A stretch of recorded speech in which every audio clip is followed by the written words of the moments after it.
stimule la réflexion, nourrit le dialogue. Cube.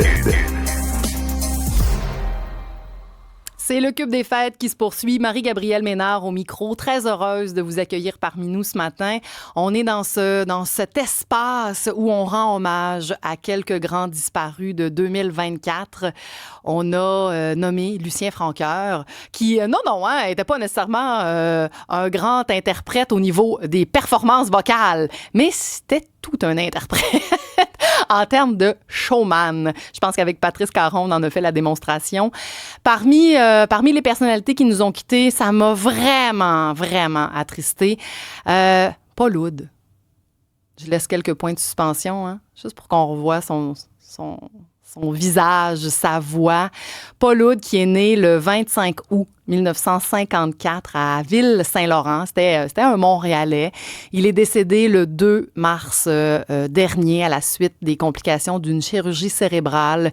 Il avait subi une intervention chirurgicale quelques jours avant son décès. Il est mort à 69 ans.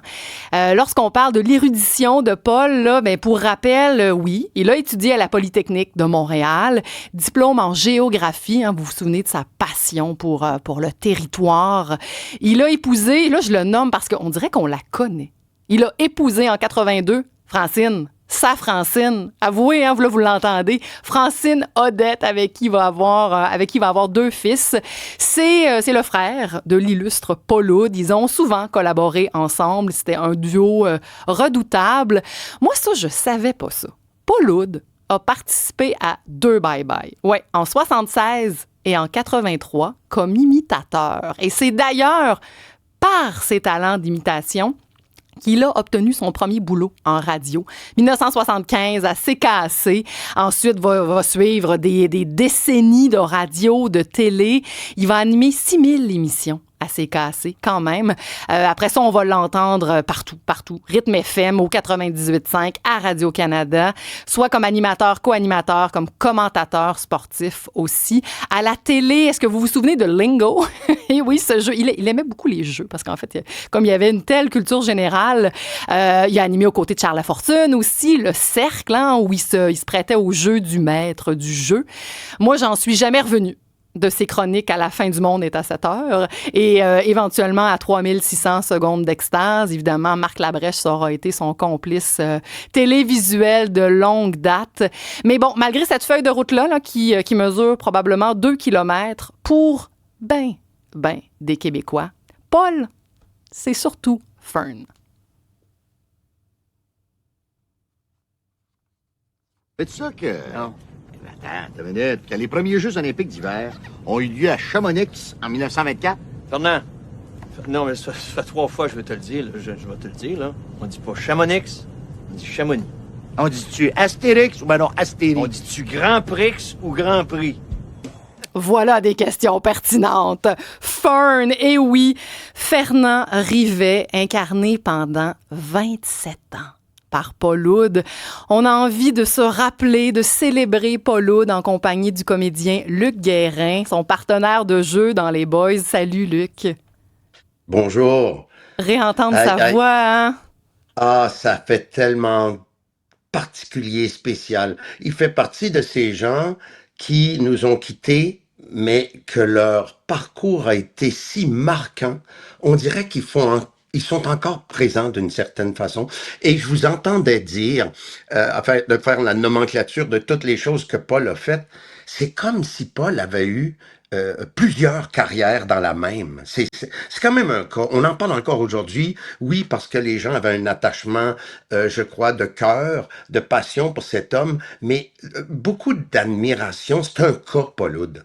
C'est un cas, Paul Oud, puis c'est très justement présenté, Luc, parce qu'on est dans un monde rassuré par les petites boîtes, par les petites cases. Paul passait d'une à l'autre comme un dauphin dans l'océan. Je veux dire, on n'a jamais questionné le sérieux avec lequel il pouvait commenter des performances olympiques, puis ensuite aller faire le bouffon aux côtés de Marc Labrèche. Oui, et puis je me souviens, moi, que, moi j'ai eu dans mes beaux moments, il y a eu plein de beaux moments pendant les Boys, vous venez de dire que l'expérience a duré sur plusieurs années, mais il reste quand même que j'ai des temps des scènes mémorables avec Paul.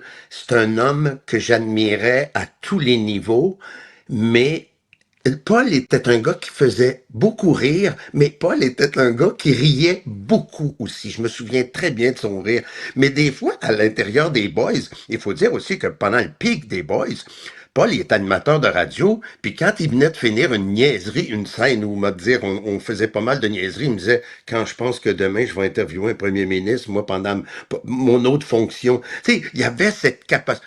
Pour moi, c'est la grandeur de ça, avoir un Ouais. spectre très, très large, de pouvoir faire tout ça. Écoute, c'est une source d'admiration pour moi, vraiment. Luc, emmène-nous dans les coulisses. En 97, Louis Saya, écrit Les Boys. Il y en aura éventuellement 4 autres. Vraiment, c'est une saga. Et là, le casting a pas de bon sens, là. Luc, t'en fais partie. Marc Messier, Rémi Girard, Patrick Huard, Serge Thériault, Michel Charette, Roch Lafortune. Je peux continuer, là. Bon. Et Paul Oud. Est-ce qu'il y a eu des lectures? Mettons, la première journée de lecture ou la première journée de plateau, là, cette gang de joyeux lurons qui débarquent, comment ça se passe? Écoute, on découvre. D'abord, c'est un projet où chaque membre du groupe que vous venez de nommer se sent privilégié d'être là. Parce que tu t'assois au sein d'un cercle où il y a de l'admiration partout. Il y a du talent au pouce carré.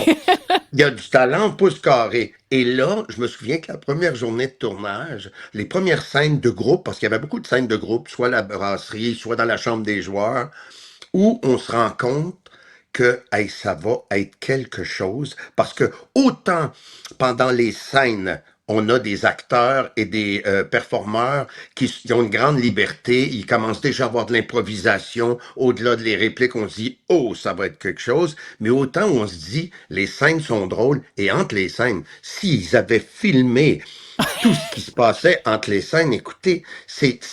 D'ailleurs, il y a beaucoup d'improvisation, hein, on se le Fait qu'il y a, cachera il y a un pas. film qu'on n'a jamais vu, finalement.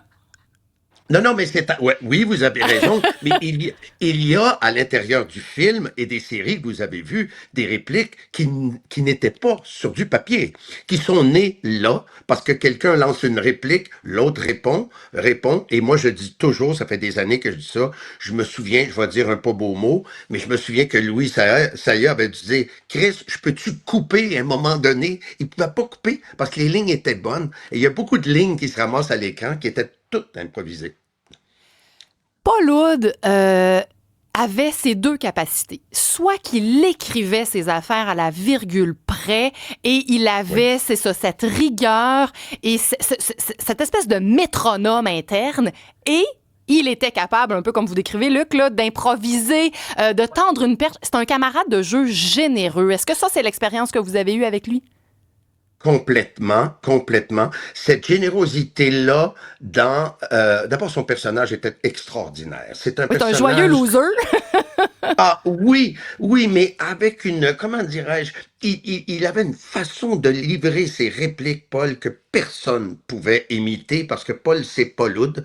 Mais donc, une grande générosité au travail, mais dans la vie aussi. Moi, là, je me souviens que j'aimais beaucoup, quand c'était l'heure du dîner, d'aller me dépêcher à chercher mon petit cabaret et de m'asseoir à la table et de sentir que Paul était pas loin parce que je savais que nous allions vivre un grand moment. Des fois très, très drôle, mais Paul, comme vous venez de le dire, est un érudit dans toutes sortes de domaines. Oui. Quand Paul parlait d'astronomie, de sport, et quand on était allé à Chamonix, il connaissait toutes on montait à un moment donné en téléphérique, il connaissait toutes les pics, parce que de l'autre côté, en haut, de l'autre côté, c'est l'Italie, donc il connaissait les compétitions qu'il y avait eu là. C'était toujours très intéressant d'être à ses côtés et aussi toujours très drôle. Des fois, on voyageait en autobus pour faire la promo de tout ça et des fois, il prenait le micro dans l'autobus en avant puis il nous faisait des imitations.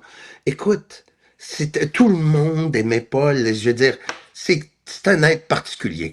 Je trouve, c'est comme une belle comète qui est passée puis moi, j'ai eu la chance de la voir passer et de la toucher un peu. Oui, complètement. Puis c'est sûr que c'était un verbomoteur, c'était un généreux, on l'a nommé, mais c'est quelqu'un qui avait beaucoup d'écoute aussi. Avez-vous eu ce contact-là privilégié avec Paul? Oui. Puis Paul aussi était quelqu'un qui s'intéressait aux gens beaucoup, qui côtoyaient. Paul m'a passé des commentaires des fois sur des choses que j'avais fait, soit la série sur Will et la mode, des affaires, et des trucs très pertinents et très généreux et très spécifiques dans le type de travail qu'il avait vu chez toutes sortes de camarades. C'est, c'est, on rencontre pas ça souvent. Je veux pas dire que le monde n'est pas gentil, c'est pas ça, mais cette profondeur dans tout, Ouais. ce spectre, comme je disais tantôt, c'est un être vraiment exceptionnel. Puis je dis pas ça pour être fin, je dis pas ça posthume. On lui disait pendant qu'il était là et on continue de le dire maintenant qu'il est parti. Oui, c'est vrai que c'est un mot qui est parfois, une expression qui est parfois galvaudée, là, être d'exception, mais dans son cas, ça Oui. colle. Oui.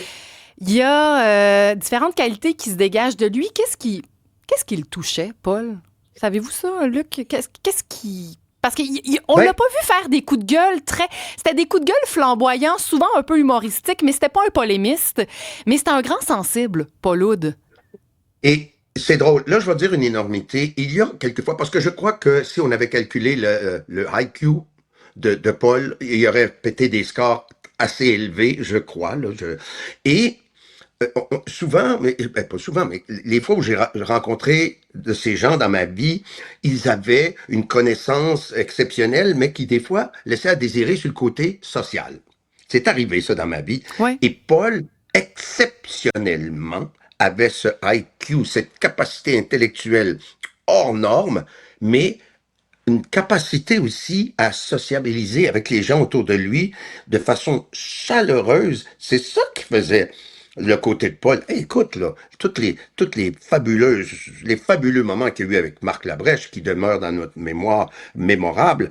Écoute, là, faut le faire, là. Être capable de tout faire ça, puis le lendemain, comme je disais tantôt, faire une interview avec un premier ministre, être pertinent, poser les bonnes questions, connaître l'actualité. My God, avoir même une capacité d'éditorial, des fois, dans son travail. J'aimais beaucoup le travail de Paul à la radio aussi. Ça sera peut-être pas facile, le Guérin, mais si vous aviez à dégager un moment, une scène partagée avec Paul Oud qui reste là, gravée dans votre Mont Rushmore, des scènes indélébiles à la mémoire, qu'est-ce que vous pourriez nommer? Écoute, moi, j'en ai une. C'est souvent celle qu'on rapporte un peu partout. Nous sommes à Chamonix, dans l'histoire. Les gars sont à go, ils partent, ils vont boire dans un club, ils vont aussi ça. Fern et Marcel partagent une chambre. Déjà ça n'a pas de bon sens. Partagent une chambre ensemble. Et ça commence... Paul, le personnage de Paul demande à Marcel, il offre une chip. Ils sont en France, ils ont une petite chip canadienne, Marcel. Ça commence comme ça. Et de l'autre côté, il y a une prostituée, pardonnez-moi, qui fait son travail. Et Paul cogne dans la fenêtre et dans le mur en disant qu'il est en train de se préparer pour un important tournoi de hockey. Pour moi, cette scène-là, elle demeure, écoute, gravée dans ma mémoire. J'y pense, je ris encore. Souvent, on a tellement ri à tourner les scènes. Écoute, on arrêtait de tourner. Il y a même des scènes où on voit encore un petit sourire quelque part. Mais celle-là demeure pour moi dans les préférés. Bon, là, j'ai très, très envie de revoir le film spécifiquement pour cette scène-là. Mais comme vous avez dit, le Guérin, il nous en a offert à la tonne des perles Paul Oud dans différentes fonctions. Le Guérin, acteur, partenaire de jeu de Paul Oud à travers cette saga des Boys. Merci beaucoup, Luc. Merci. Salut, Paul. Oui, salut Paul, les yeux levés vers les cieux. Je vous rappelle aussi tout son amour pour l'astronomie. Puis ça m'a vraiment touché. Quel bon flash, hein? Paul Oud est décédé quelques jours avant l'éclipse solaire totale et le Planétarium de Montréal a permis une chapelle ardente le 5 avril, donc 3 jours avant l'éclipse. Moi, je me souviens que pas juste des Montréalais, il y a des Québécois qui ont fait la route pour aller saluer Paul Oud.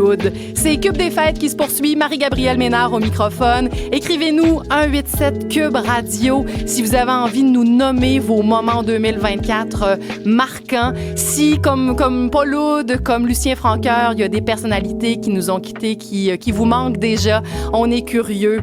On est ensemble jusqu'à midi.